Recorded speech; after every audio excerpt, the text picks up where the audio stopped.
Ladies and gentlemen, welcome to Political Sanity. Today is Sunday, September 8th, 2024. The end is near. Well, the end of the year is near. It's almost fall. It's crazy how weird the summer was. It just like flew by this year. Probably because I'm getting older. Son's already starting school. It's insane.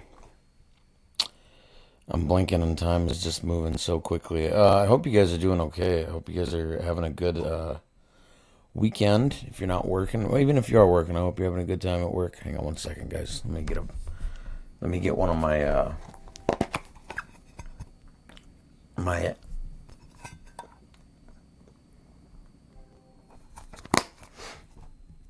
I'm not endorsed by this brand, but I like nicotine pouches. It's a little easier than smoking cigarettes, which I do enjoy a good cigarette every now and then.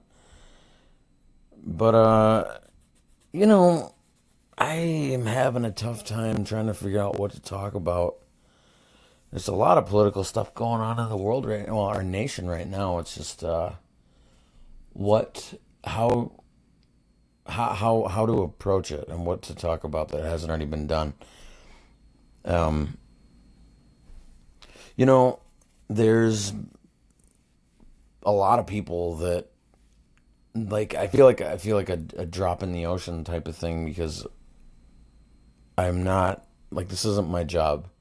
Politics isn't my job. There's so many more political commentators that you could listen to on both the left and right that they like this is their job, you know. Their job is to report, to talk about things politically, and this is not my job. This is like a hobby. I enjoy doing this. It's fun for me. Also, like trolling with people online. That's fun too. Um, so I'm sure you guys heard about the school shooting that happened in Georgia on September 4th, Apalachee High School near Winder, Georgia. Winder. I think I'm saying that right. Um, so we can talk about that. I know it's been covered. It's just the crazy thing is like we know more about this kid who went and killed four people than we do about the person who tried to assassinate Donald Trump, which a lot of people think that was staged. I don't know. The conspiracy theorist in me wants to say yes. The conservative in me wants to say no. But I feel like there's a ton of obstacles that this guy has to go over to try to win presidency. And the debate's coming up on Tuesday, so that'll be interesting. I'm going to be tuning in for that. And we'll talk about that as well when it's done. So let's dive into it. What I know so far is this kid was 14. He was a big Kamala Harris supporter, very anti-MAGA, which is fine. You're entitled to your own politics, but you can't even vote. So what the hell are you on about? But so he went to school and he killed four people, injured nine of them. I think that was what it was. So let's talk about it. I'm going to be reading some bullet points. The incident will start. The incident involving Colt Gray refers to a tragic school shooting at Apalachee High School near Winder, Georgia, which occurred on September 4th, 2024. Here are the key points based on the information available up to September 8th, which is today. So the suspect is Colt Gray, 14-year-old student, was identified as the shooter. He has been charged with 4 counts of felony murder, among other charges, facing these as an adult. They said he will stay in jail after this, which I get it. He was bullied for being gay, I believe. That's kind of what's circulating around the internet right now, that he was bullied because he was gay. And kids suck, dude. They're not nice. Kids aren't really that nice. But, it's no reason to go and pop off on a few people and try to do all that wild crap. So the victims, moving on. The shooting resulted in the deaths of 2 students, Mason Schermerhorn, I hope I'm saying that right, and Christian Angulo.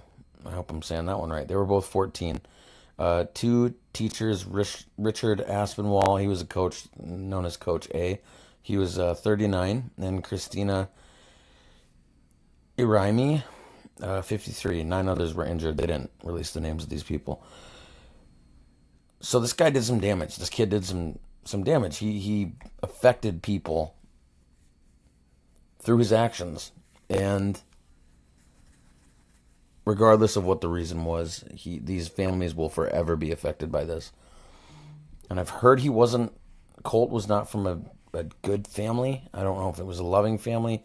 I know that there was some wild stuff going on Facebook with his aunt defending him. And basically, like, she said that it wasn't about... She said, and she quoted, that this was not about, like... She wasn't trying to take away the attention from... There's a mosquito in here. She wasn't trying to take away the attention from the families who lost members. But then she made a whole entire status about it. Like 6-7 paragraphs long. Basically defending him and his actions. And I believe there's some new details that have risen that the mother called the guidance counselor the day of the shooting and said to prepare for an emergency, which is weird, you know. And I know that his dad is being charged as well because he bought the gun for his son. There's videos circulating of them going deer hunting. You know, it's just it's really weird how all these details start to come out. And, you know, the FBI knew about this kid back in May of last year. His dad bought him the gun in Christmas of last year. So it kind of makes him an accomplice type thing. I don't know if it's accessory, or I think he's getting charged with, like, involuntary manslaughter. Something like that. I don't think it goes into it with this. So the weapon, let's move on. The gun, the pew-pew, the firearm, used in the shooting was allegedly provided to Colt by his father, like I said, Colin Gray, as a holiday present in December 2023. Christmas present. Colin Gray has also been charged in connection with the shooting, making a rare instance where a parent faces charges related to a school shooting committed by their child. Now that is, I covered this in one of the older episodes of the podcast, like one of the earlier episodes where I talked about, who was the family? The Crumbleys, I think that was their names. And their son went and he shot some people, and both of the parents got charged. And I don't know if he is still alive. I can't remember his name. Was it Jake or something like that? But yeah, I don't think that should be a rare instance. If the parents knew about it, like, that shouldn't be rare to charge them as well. I mean, they're fully responsible for what their child does to a certain extent. But when it comes to stuff like that, like, they're providing the weapon, they're not involved parents. They're calling the guidance counselor beforehand, the morning of, and, like, warning them. That's absolutely crazy. But they said it was an AR-15. So we'll get into that a little bit more. Prior warnings, there were several red flags before the incident. Colt Gray was previously on law enforcement's radar due to online threats. So these kids, they get on social media, and it's a cancer to society. And I know that's ironic for me to say that, because I'm on... Everything's done on the internet. Everybody posts something on the internet, no matter what. Not everybody, but a majority of people. Sorry, we'll get right back into it, and I'll talk about it. Although these things could not be substantiated at the time, so they can't substantiate these online threats. I don't know why they can't. If you're already on law enforcement's radar, keep your eye on that kid. You know, if he's a problem child, not necessarily, you know. He's a problem child. The kid's got mental problems. I mean, he went in and he shot a bunch of people because they bullied, not these people directly. I don't know the full details, but he was bullied at school for being gay. His mother, Marcy Gray, called the school, like I said, on the morning of the shooting, warning of an extreme emergency involving her son, but the shooting was not prevented. Okay, so we could go into a few different things about this here. If you are told that there's a threat coming to your school, which is weird to do that. I mean, I get it, but why would you let your kid go to school? If you know he's leaving with a gun, I mean, maybe he threatened to shoot his mom. I have no idea what happened. I wasn't there. I wasn't really a fly on the wall in that moment. But for her to call ahead of time and for them to not take action is a little bit odd too. But I mean, it's just so it's odd. But going back to the online threats where he was on law enforcement's radar, where the cops had their eye, like FBI knew about this kid, and they did nothing. They did absolutely nothing. And it's weird how it happens in an election season. A shooting like this happens in an election season, like during an election season. It almost seems like it's planned out, and I hate to say that. I don't think it's right for people to be used as political pawns in a scheme that happens. And this is the conspiracy theorist in me. I will say this. I think a lot of these shootings, mass shootings, deaths of people who are innocent, that cause protests, I believe they are 100% planned out by the government. I could get into a lot of trouble for saying this. I don't know. It's just speculation. But it's wild that they're using tragedy or death as a canvas for their political gain. And I've noticed this online. Like, people are doing this all the time. The White House is doing it right now. The Biden administration is doing it. They posted in a big orange banner, ban assault weapons after this. Now, granted, they post this all the time, but this is another thing about gun control. This is another thing about, maybe we should up security at schools. Maybe children should be safe at school. Because what are you going to do? You have to take preventative measures to do this. I believe that you have to be you should have to be a certain age to buy a firearm. Now, people can buy firearms like this guy did for his kid, and he gave it to him as a gift. Taught him how to shoot. They went hunting together, and then this kid just snapped one day, and that was it. I think he snapped a lot of times, and I don't know what the parents were doing. I don't know if they weren't paying attention. They were probably, it's just a phase. This kid's just going through something. You never know. It's hard to say because I'm not in that guy's shoes. My kids are still young yet, and you better believe I'm not. This is a big fear of mine to send my kids to a school where this is possible, to happen. But it doesn't just happen at school. It happens at malls. It happens out in public. There's people who drive down the sidewalk. It happens all the time. All the time. More often than not. And school shootings were they were, I think the first one I remember hearing about was Columbine. And that was 2001, I think. Let me look that up quick. I believe it was 2000 or 2001, and it was really kind of a damning thing that happened. It was tragic. And there was obviously Sandy Hook. But let's see. We're kind of going off track a little bit here.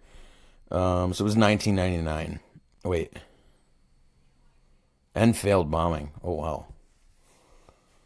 But immediately they blamed.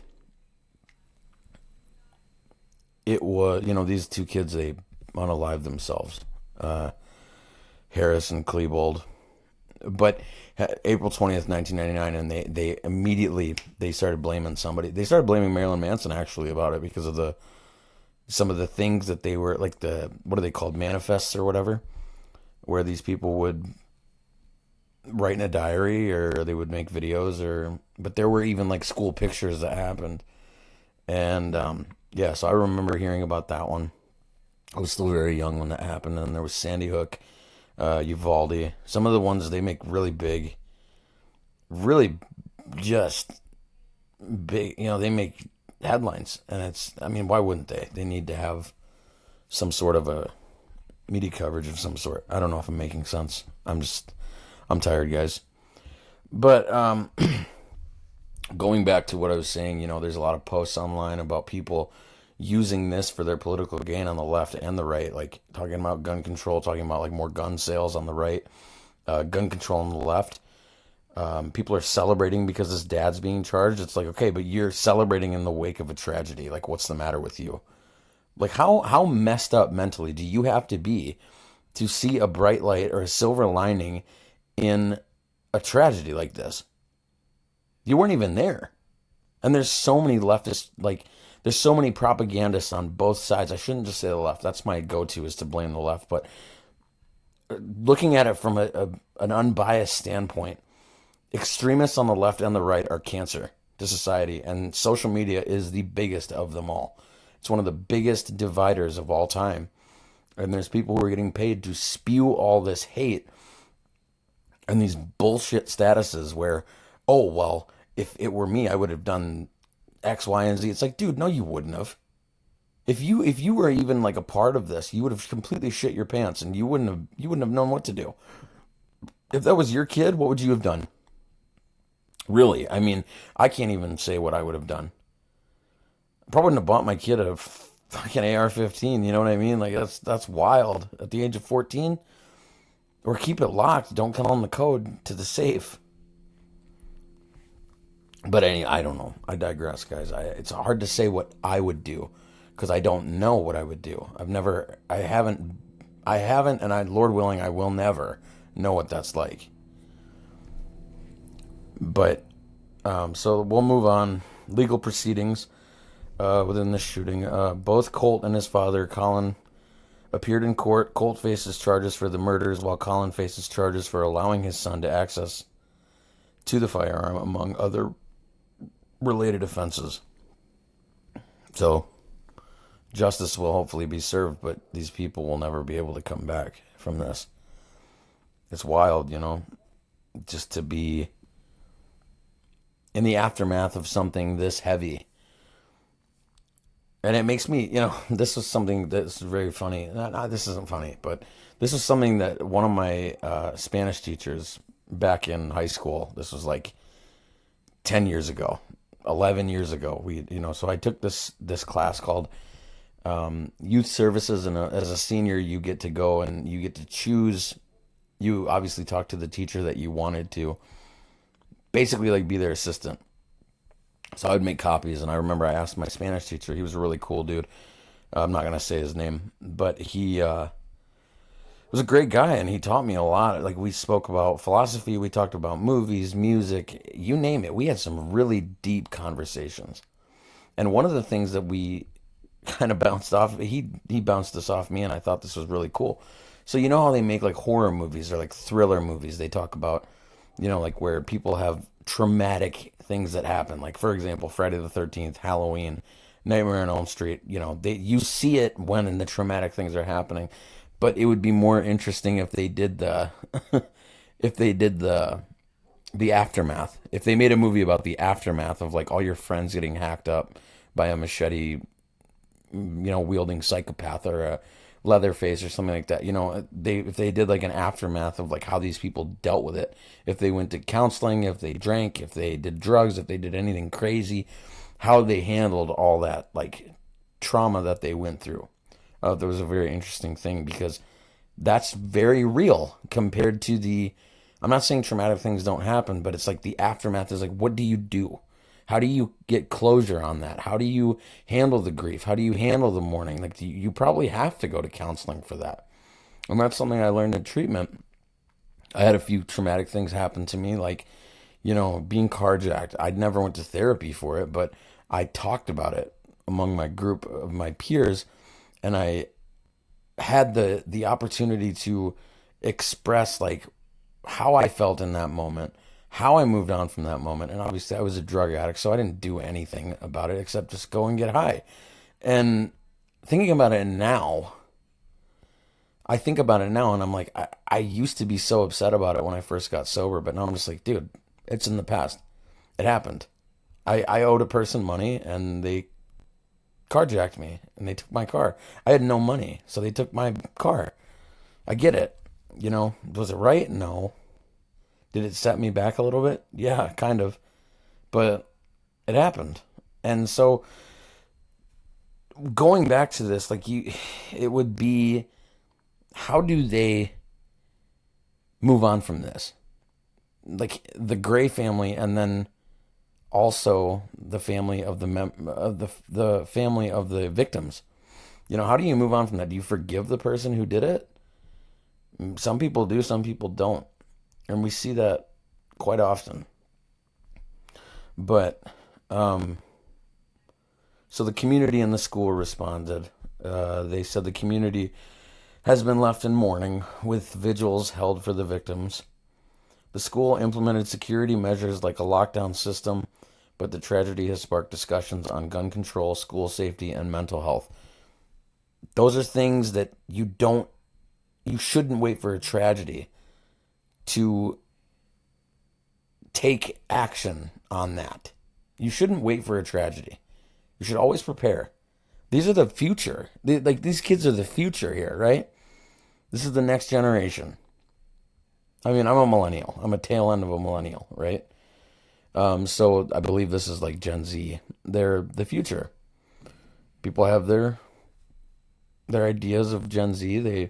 But this, whether you like it or not, this is the future. These are the future. These kids are the future of our country right now. And to be waiting for a tragedy like this to implement a lockdown system and look into mental health and school safety is absolutely wild.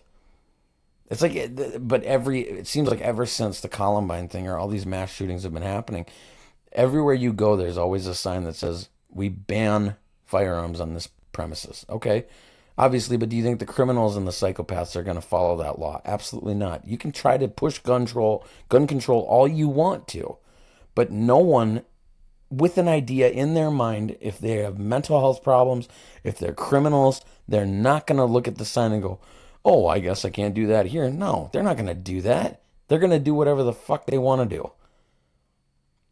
And that's the shitty part of everything right there.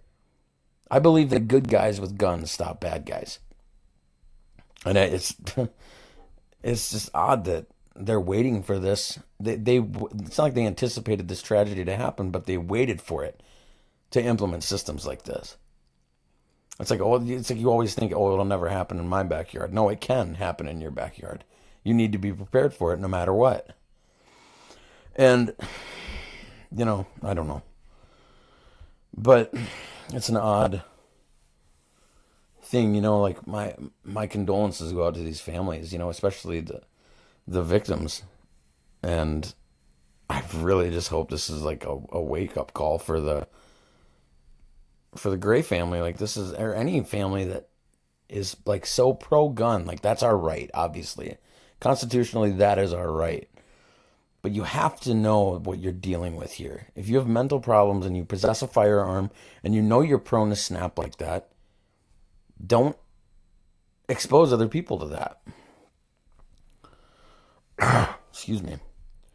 Mental health and family issues. Reports have highlighted Colt's struggles with mental health, his family's tumultuous situation, and previous interactions with law enforcement over threats. His aunt mentioned he had been begging for help. So why didn't she help him? If she knew, she mentioned it. I mean, she made some whole big freaking novel status about it on Facebook hours after the shooting. And it's like, if you knew about this, it's like, yeah, that's the cross you're gonna have to bear for the rest of your life, that you didn't do anything about it. And you ultimately are partially responsible for that. This event has led to a broader conversation about gun control, of course, the responsibilities of gun ownership, and the mental health of students, and how schools can better respond to or prevent such crises. The case against Colt Gray and the related charges against his father are part of an ongoing legal process, reflecting a significant moment in how such cases are handled legally and socially in the U.S. So they're having a field day with this. Now, Yeah, they're gonna have a field day with this one because they do it with every single one of them. They have a field day with it. And for like this is a common occurrence in America, and it blows my mind that this happens. And people are blaming Republicans, people are blaming leftists, people are blaming the Democrat. You know that everyone's pointing the finger, and that's exactly what the higher ups want us to do. They want us to be divided. If you really look into it, if you look into it left and right, like we do have a lot more in common than we can comprehend at this point. But no one's willing to look at the stats of it all and be like, oh yeah, this is maybe we aren't so different after all. But the higher ups, like the government, they want us as a nation divided. Because guess what? Left wing, right wing, literally the same bird. It's all the same bird. They serve the same master, no matter what. They always do. And the government wants with the BLM riots, with the Palestine riot and the protests and all that stuff, they want the division. But it's like, what can we do about it? Really? I mean, this isn't 1776. It's not going to be that simple to do something. They got the whole ass military, like we can't do anything about this. We kind of just have to sit down and shut up and just take it with a grain of salt, I mean, but to have this complete division in our country right now, not even right now, it's been going on forever, it seems like. It's probably since the Civil War, but there's tons of stuff going on, and it's wild that we can't see it, and I feel like I'm beating a dead horse by talking about this, but we do have to understand that we do have a lot in common with each other. I mean, we both value human right. We value, I don't know if we value the Constitution. I don't know. See, I don't know because I've never really studied the left. I don't know what they value. Mostly human rights. I mean, I think we can all agree that humans have basic rights, Excuse me. Hey guys, sorry we had some technical difficulties. I thought I lost the whole episode from yesterday, but turns out it saved everything. So we were talking about the comparisons or the common ground between liberals and conservatives when it comes to everything, pretty much. So I'm just reading. I know it's boring to read it, but I feel like I have a better flow of talking when I read it. So the common ground between conservatives and liberals, based on various insights from psychological research. Yeah, it is psychological research, political analysis, and discussions on platforms. Here are some areas where common ground might be found between conservatives and liberals. So number one is the value of democracy and rule of law. Both groups fundamentally believe in the importance of democracy, even though America is a constitutional republic. So I don't know why we're preaching about democracy. That doesn't make any sense to me. But I'm not going to, keep spouting my stupid opinions on this one. I will, but afterwards. The rule of law and the protection of basic human rights. So like I said earlier when I was talking about basic human rights, they advocate for a just and equitable society, even if their visions of how to achieve this might differ. So for example, like basic human rights, a lot of liberals would argue that abortion is healthcare, or it's a basic human right. But again, when they overturned Roe versus Wade, they gave all the power back to the states. It's not on a federal level. It's not legal on a federal level anymore. So in a way that's good, a lot of people are pissed about it because they want it to be federally legal for women to make that decision with their bodies or whatever. But the thing, and this is where it gets tricky, because it actually doesn't get tricky. It's a no-brainer. It is the woman's body, but it's not just her body anymore at that point. It is the body of the fetus, which is a baby, which will form into a human, as people call them, zygotes, I think that's what they call them. People just want to pretend like this isn't a human. Okay? That's what they want to pretend like. It's not a human. Even though it's been proven that 14 days after conception, there's a heartbeat. Okay? So it's a very moral gray area. I still think, it's a baby. You want to do what you want. I mean, I want to preach libertarianism. Do whatever you want. But if you live in a red state, you're not going to be able to. So you might have to travel to go get that done. But everybody wants something that's more convenient and that's more accessible. And they're saying, one of the funniest arguments that I see is people who are pro-abortion. They always say, well, you made it so now it's going to be, the abortions are still going to happen, but they're not going to be as safe. So another argument you could do, like backtracking to gun control. People are still going to somehow access firearms. That's not going to go away. Criminals are still going to get firearms. People who believe in the Second Amendment are still going to get firearms no matter what. So, I don't know. It's a slippery slope. I have my own beliefs. I believe it's a baby. I believe it will be a baby. I don't think that you have the right to kill something. Another human, that's not right. That's not a human right. So we're going to move on to number 2 is education. Education, there's a shared recognition of the importance of education. While their approaches might differ, with conservatives often supporting school choice and liberals possibly advocating for public education reforms, both see education as crucial for personal and societal development. So like I said earlier, again, the generation that's in school right now, like my children, older, K through 12, pre-K through 12, this is the future, okay? The thing is, I agree there do need to be public school reforms. There needs to be, they need to crack down on, testing in some certain, states. I know that the South is kind of notorious for bad schooling, not testing well and having the worst, literacy rate of all. But again, I can see where the conservatives are coming from. I believe anyone should have a choice where they go to school. You shouldn't just have to be limited to that single district and to where you live. And I know that where we live, I believe you don't have to go to a certain district where you live. You can travel for school if you want to. Like if I want to drive my kid an hour away every morning, to go to school, I'll do that. But I just don't see that being logical. But we do have that choice, and that's good. Now, I know that there's talks of Trump said he's going to do away with the Department of Education, which I fully 100% support because I think it's a corrupt system. They force a lot of beliefs on people, like critical race theory, gender ideology type stuff going on in certain schools where they're hiding things from parents. They're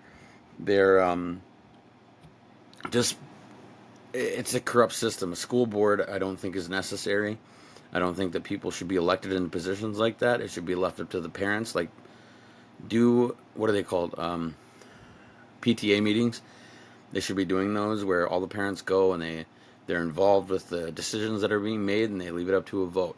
Again, going back on to democracy. That's what that is, where the parents make the decision for their kids.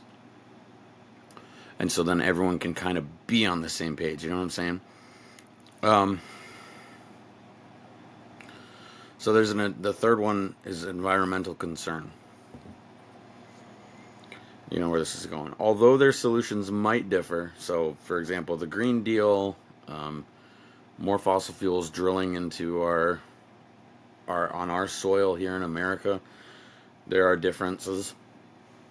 There's an acknowledgement from both sides about the need to preserve natural resources. The debate often centers around regulation versus market-based solutions rather than the need for environmental protection itself. So, Democrats want regulation.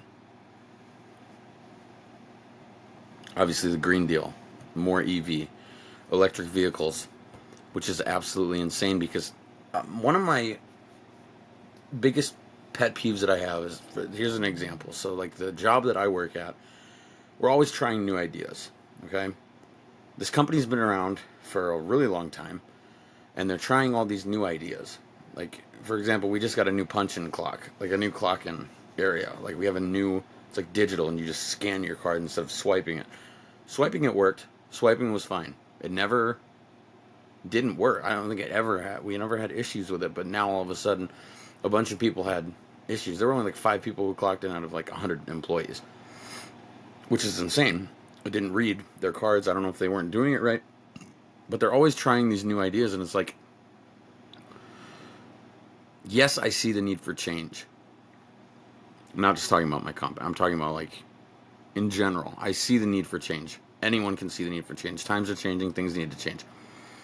We can't be living in like straw huts or sod houses or, traveling by a horse and buggy. Like the Amish do it. They seem to do pretty well. But, for example, like I see the need for change, but at the same time, it's like we've been doing things for a certain way for a really long time. Why mess with it? Why try to change all that? It doesn't make sense to me. I don't know. I'm not an economist. I'm not an environmental lawyer. I don't know anything. I don't know anything, guys. I'm just literally here talking. So I believe in protecting national, wildlife. State parks are a great thing. Wildlife areas are great, so where there's no hunting allowed, permitted. But again, these are all very slippery slopes. I see why. The more I read these articles, like the more I read this article, it's like we do see the same. We have the same concerns on the left and the right, but it's just like the ways that we get to them are completely different. So there really is. Yes, we agree on the same thing, but we don't agree on the solutions to get there. The processes. So civil liberties both value civil liberties like freedom of religion, speech, and privacy, although interpretations and priorities might differ. So, pride, Christianity, they don't mix. A lot of people say, this is the argument that I get into with people all the time about, Christians are supposed to be like Christ, and they're supposed to accept and love everyone. Okay, but the difference between Christ and the way that he lived versus this watered down version of Christianity today, where they're putting pride flags in churches, they're having drag queens come in, you're completely turning your backs on morals, values. And it doesn't matter if you're a Christian or an atheist. It doesn't matter, or a Muslim or what. It doesn't matter. Like everyone has the basic morals and values of right and wrong. What's right and what's wrong. So it's funny when they try to mesh what did I talk about last episode? It was the Equality Act. I believe the Trump administration voted against, or a few of them voted against, because of freedom of religion, women's sports, women's safe areas, like safe spaces, they were going to be infiltrated, or they foresaw that they would be infiltrated. And look what we're seeing now. We're seeing men going into women's restrooms. We're seeing people turning their backs on their religion. But I wanted to go back to when I was talking about Christ and what he did. It wasn't, he accepted everybody. He loved everybody. He did. But he told them, and you can look through the gospel, you can see all this. He said, go and sin no more. He loved the sinner, but he hated the sin. There's a difference there. Yes, you can accept people for who they are, or quote unquote who they are. I don't know. I'm not trying to make this religious or anything, but I'm trying to dissect the argument here. That as soon as you start going back and like putting your religion on the back burner just so people don't get their feelings hurt, that's when you start crossing over into really dangerous waters there. So, freedom of speech. This is a big one. This is why I like X so much, because you can say whatever you want. You can say whatever you want. Will your post be less visible? Probably. Will you get reported? Yeah, that's going to happen, because Some people believe that hate speech isn't free speech. I disagree. If you have freedom of speech, you can say whatever you want without fear of offending somebody. If you get offended by someone, the thing is, there's hate speech, and then there's speech that you hate. So this is what we're dealing with now. A lot of people think that hate speech is something that they don't like to hear. It's as simple as scrolling past it. It's as simple as taking yourself away from the situation if you're hearing something you don't want to hear. If someone's talking about something you don't like, you don't feel comfortable talking about things like that, you can leave. You don't have to stay there. No one's forcing you. No one's putting a gun to your head and saying you better listen to what I have to say about, whatever, a certain group of people or something like that. There's tons and tons of things. But a lot of truth is being watered down into speech that people hate, and they don't like that. Again, the argument between sex and gender. They're not different. They're the same thing. I know I've talked about this before. We talk about, Dr. John Money, that experiment he did with those twins, where one of them had a horrific accident with his circumcision. It burned off part of his genitals, and the psychologist, Dr. Money, told the parents that you need to transition your son so he can, try to live a different life, or not live a different, so he can move on with his life. But then it turned into this perverted, sex-driven experiment that he sexually molested these two boys when they were young, and the one who was forced to transition didn't like it, didn't want to do that. He didn't want to be a girl. He went on Oprah and he talked about it, and I believe both of them succumbed to mental illness, obviously from trauma, and they are no longer with us today. But the thing is, it became this, like, now modern psychology has picked this up and tried to coin this phrase that sex and gender are different. It doesn't, just because of the way you feel doesn't make you any different. The thing is, they're not even allowing, like, tomboys to be tomboys anymore. It's, if you're a girl and you're interested in boy stuff, you better transition right away and catch it quick. And if you're a male who's a little more feminine, or you're sensitive, or you have more, you express your feelings a little more, then you need to transition. And that's not any way to treat people, and that's not life-saving care at all. That's doing absolute crazy damn. Look, if you're an adult and you want to transition because you feel like you've been in the wrong body, you have that right. But if you are under the age of, like, I think 25, because that's when your brain is fully developed. When you're under the age of 25, I don't think you should even have the right to do that. You shouldn't be fed all these lies like, oh, well, this is something that you need to look into, like, maybe you're in the wrong body.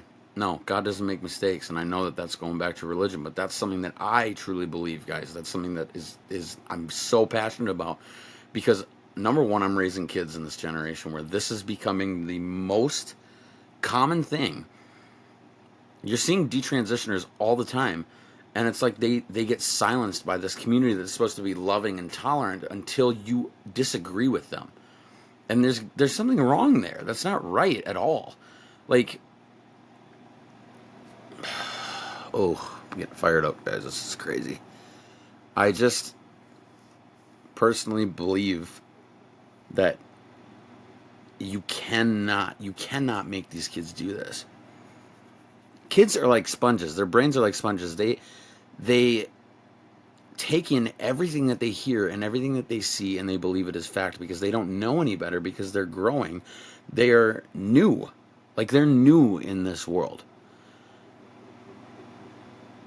And it's insane that this manipulation and these tactics and this crazy ideology is being pressed on children and mentally ill people that are like, oh, this is fact. This is, maybe I'll be better off if I switch teams. It's like, dude, you're not going to be better off. You're going to have, because what they do after they give you the surgery is they give you all these painkillers. They don't check on your mental health. It's, the thing is, with this surgery, it's not like surgery at all. It's plastic surgery. It's art. These are doctors who are completely twisted, that, like, this is something you see in a movie. And I know you could argue that trans people have been around forever, and I believe that. Cross-dressers, trans, they've been around since like the Roman times. I mean, it's a real thing. But I guarantee you, like, you dig up those bones today, you'll find a trans woman, you'll say, oh, well, that was a guy anyway. Provided by the bone structure. There are there are huge biological differences between man and woman. And people just don't want to have that conversation anymore. And I don't know why. It's like they just think because they scream louder, they're correct. And it's like, that's not how you win an argument. You come to with facts, not your feelings, because your feelings lie to you. But, so that's a speech thing, you know? I feel like that's the only argument I have, really. Privacy would be women's spaces, men's spaces, bathrooms, locker rooms. The interpretations are different, though.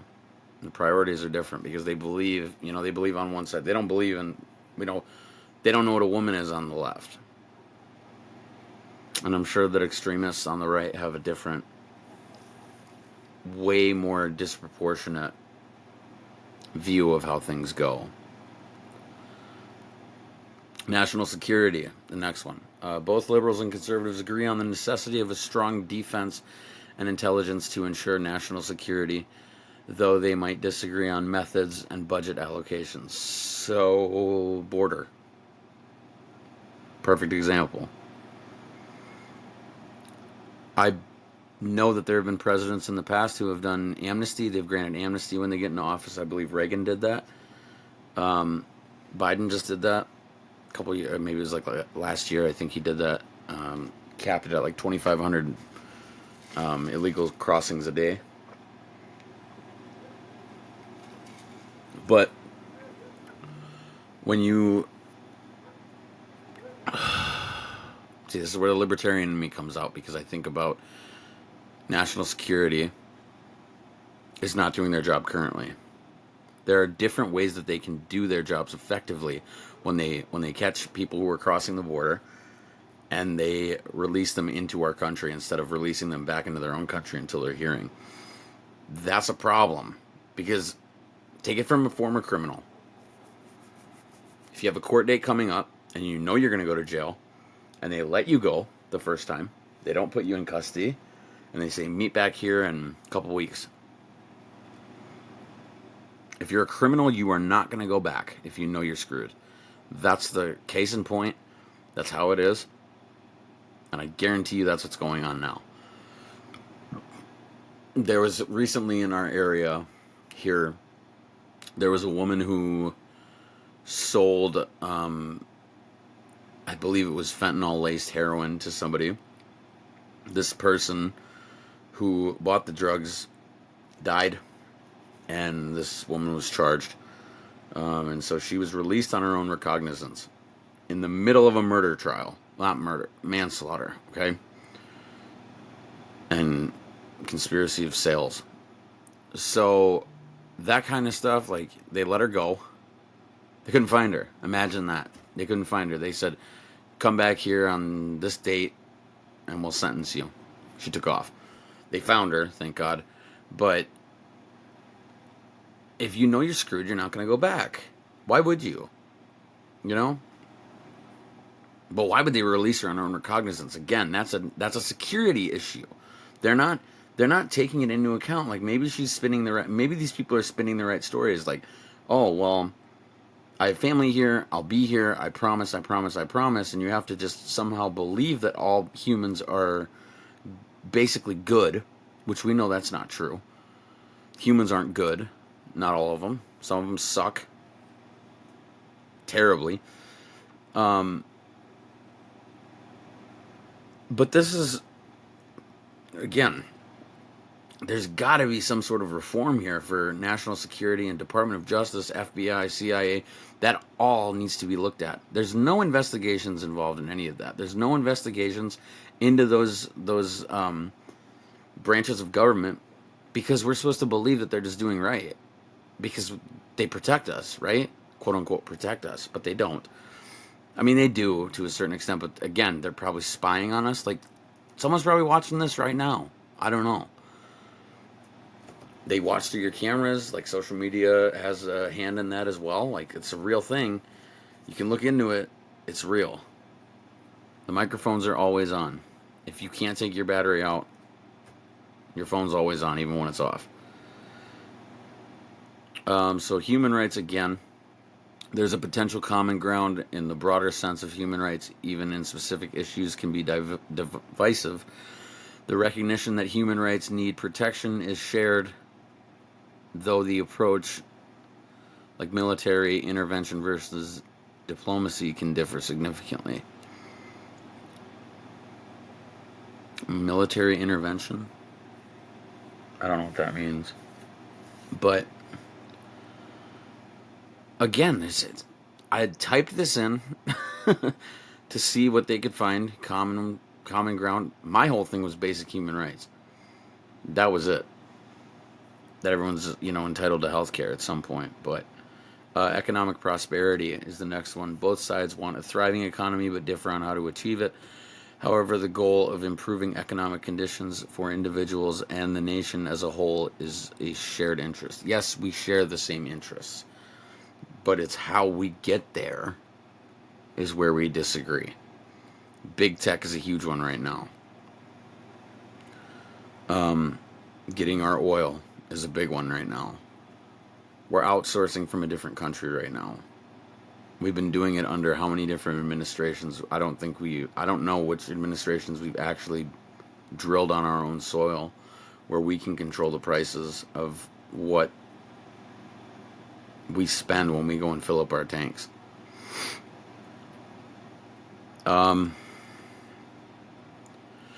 Next one is community and family values. While often framed differently, both liberals and conservatives value community strength and family. Conservatives might focus more on traditional family structures, while liberals might emphasize community inclusiveness, but the underlying value of a strong interpersonal bond is common. So,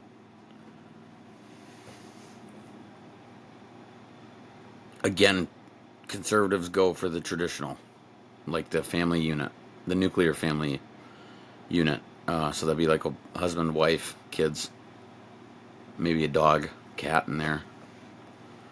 But I don't really know like what the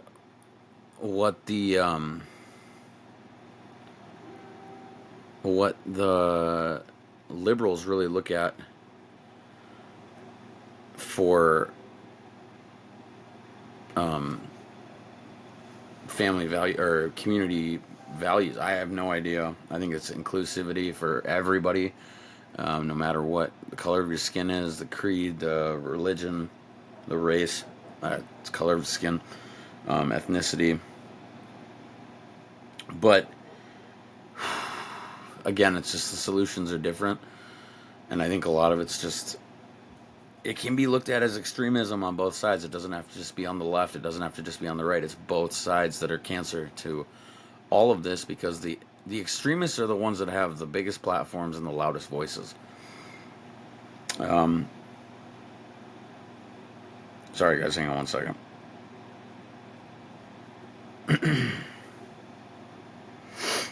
I lost my article here. I'm trying to reload it here. But yeah, the solutions are always going to be different, but it's like, yeah, we may have the same ideas of what's better or what's good for the country as a whole, but flooding it with more people and allowing kids to get, different sex changes and stuff, like it's not worth it. It's not worth the heart. It's not worth the headache. It's not worth the irreversible damage. It's not worth the possibility of an attack from within. It's not worth allowing our Department of Justice to do whatever the hell they want to, just to screw over the American people. So, what were we on?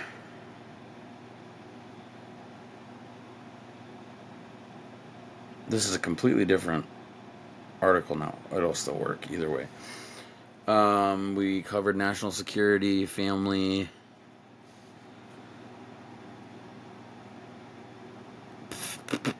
Healthcare is the next one. Although the approach to healthcare policy can be starkly different, like universal healthcare, Universal health care, I don't think that's a bad thing. I believe everybody should be able to have that, but again, where does the money come from that funds it? It comes from taxpayers. It comes from people who work their asses off to get to make ends meet, and then there's people who don't work at all, either if they're not able or they're choosing not to. Maybe they're just lazy. But it can be starkly different. There's a general consensus that access to healthcare is important. The debate often centers on how it should be managed and funded. So again, taxpayer money is probably going to fund universal health care. I don't know how they do that. Maybe we need to move some money around within Congress. Maybe we need to stop.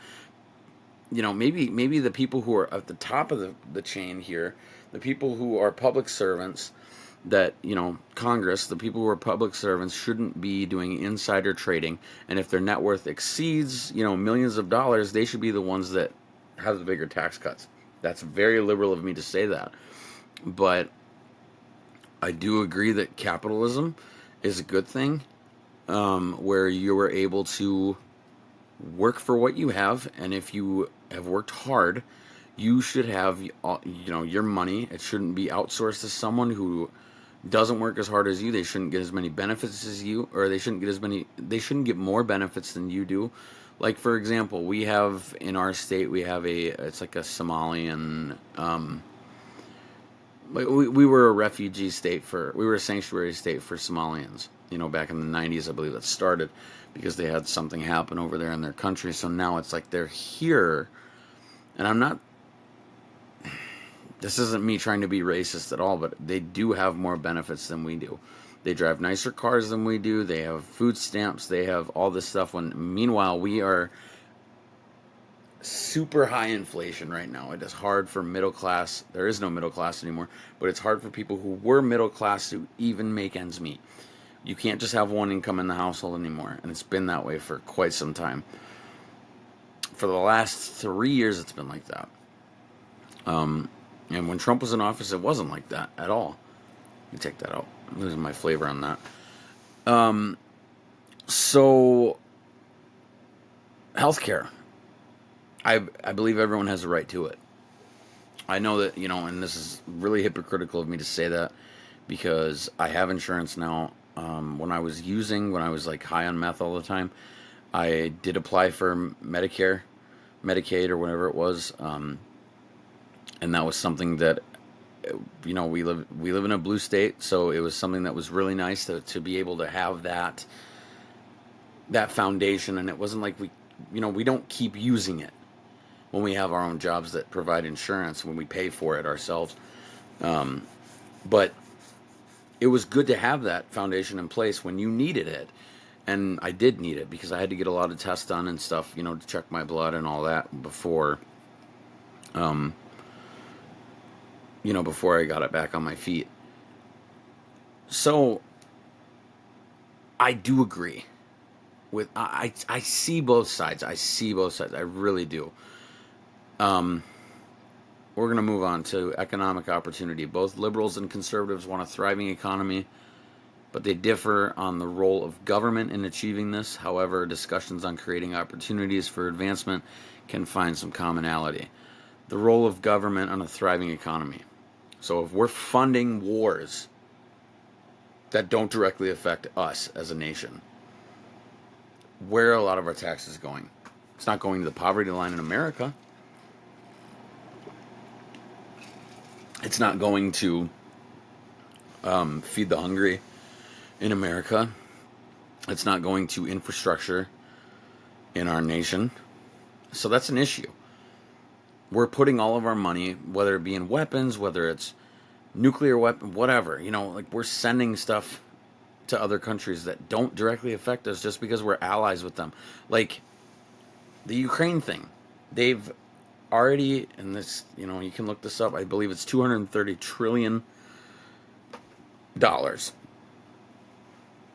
they have acquired since this war started. Even though the war started back in 2014.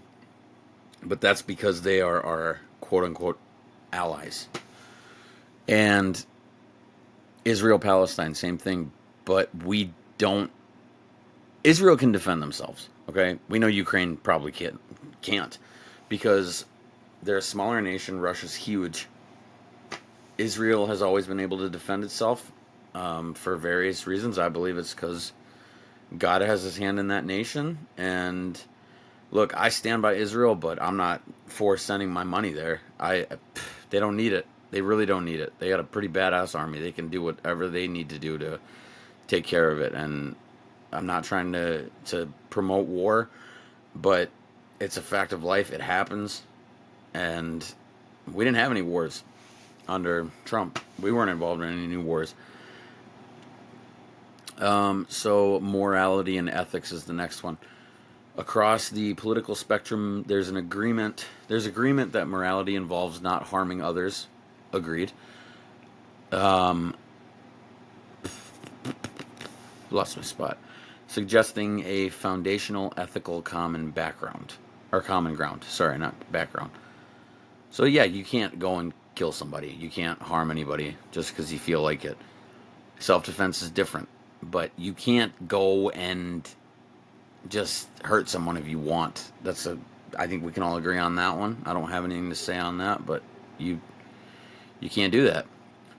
So community, family, we already touched on that one.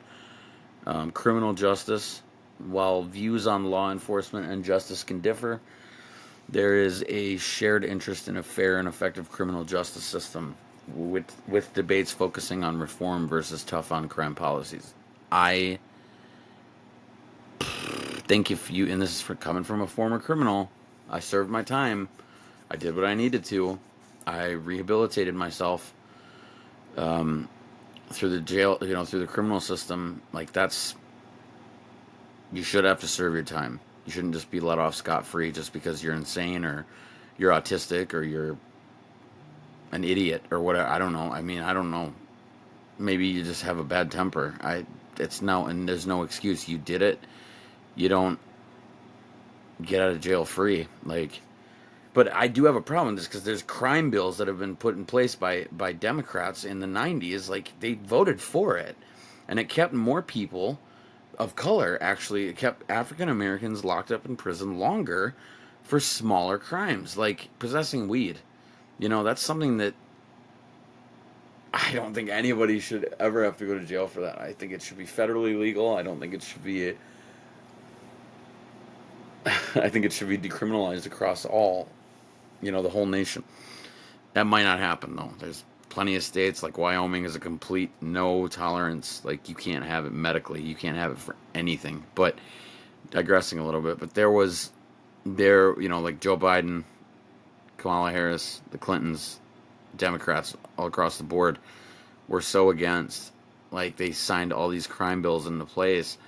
They kept people locked up longer because of minor offenses involving a lower level substance, which is so stupid, because if you live in a blue state, just get a Rule 25, go to treatment, take a tolerance break if you feel like you're not ready to change, get off parole, get off probation, stay sober for a little bit, figure it out. Maybe you'll like that better. I don't know.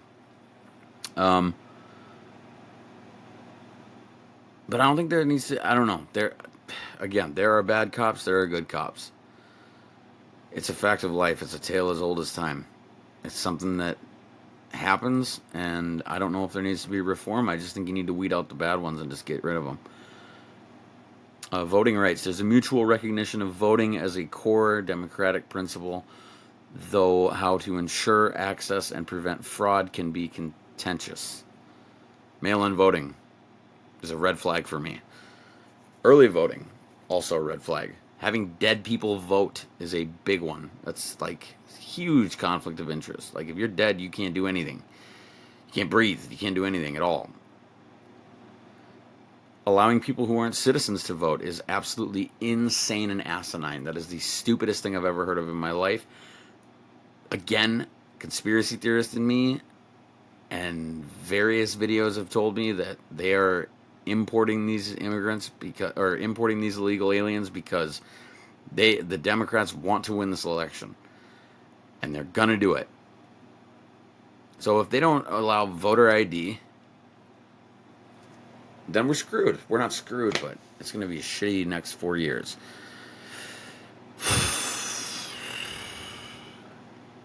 Here's a footnote here.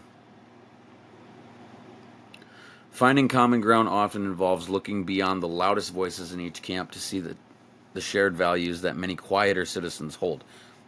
Again, extremists screw it up. Extremists screw it up because it's just what they do. On both sides, not just one. And it's usually the people who are in the middle, like towards the middle. Like a lot of people who are in the middle are now being pushed off to the right, and it's like, okay, well, why? I mean, if you agree with a certain type of whatever, if you agree with certain things, I mean, it doesn't. Why label yourself left or right? Just be in the middle. Just. But again, it's like if you even say you're supporting Trump, you're a rapist, or you're voting for a felon. It's like, yeah, I'm really gonna, guys. I mean, we need something that's gonna change this, and I don't think it's gonna happen in one term. It's gonna be a lot of damage that needs to be undone. I don't think that. I find it really hard to believe that Harris is going to be the one that fixes all this because she's in the current administration. So it makes no sense that she's saying, if they're saying under Biden the economy is so great, but Kamala's going to fix everything on her first day, it's like, what the hell are you saying? What are you saying? The biggest contradiction of all time is that a person who's in the current administration is going to fix everything on her first day as president. Get your head out of the sand. Wake up. That's insane. Sorry, guys, I'm going off on a tangent. Engaging in open conversations, as suggested by some, could lead to innovative solutions that incorporate ideas from both sides, focusing on areas where their goals overlap rather than where they conflict. So yeah, unsung heroes in the middle. People who didn't care about politics until it started to affect you. We need to start having discussions. We need to start seeing the other side for what it is. There's going to be extremists on both sides, just like there's extremists in religion. There's extremists everywhere. It's another fact of life. People are going to be batshit crazy about it, and it's going to happen. But, yeah.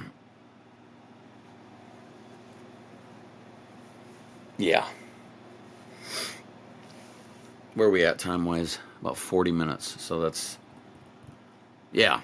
All right, guys. Well, this was fun. Appreciate you guys sticking around for this long and listening to me rant about this BS, reading about it and giving my 2 cents, even though it doesn't really matter because, again, guys, I'm nobody. Okay? But it does affect us in some way, shape, or form who gets voted in. It does. It affects us in some way, shape, or form, no matter what. Whether it's pocketbook, finances, our kids. We want a better nation for our children. And I think that that's something that we can achieve. There's going to be more elections after this. Hopefully it'll get better. Anyway, guys, thanks for sticking around. Appreciate you. Love you. You guys have a safe night.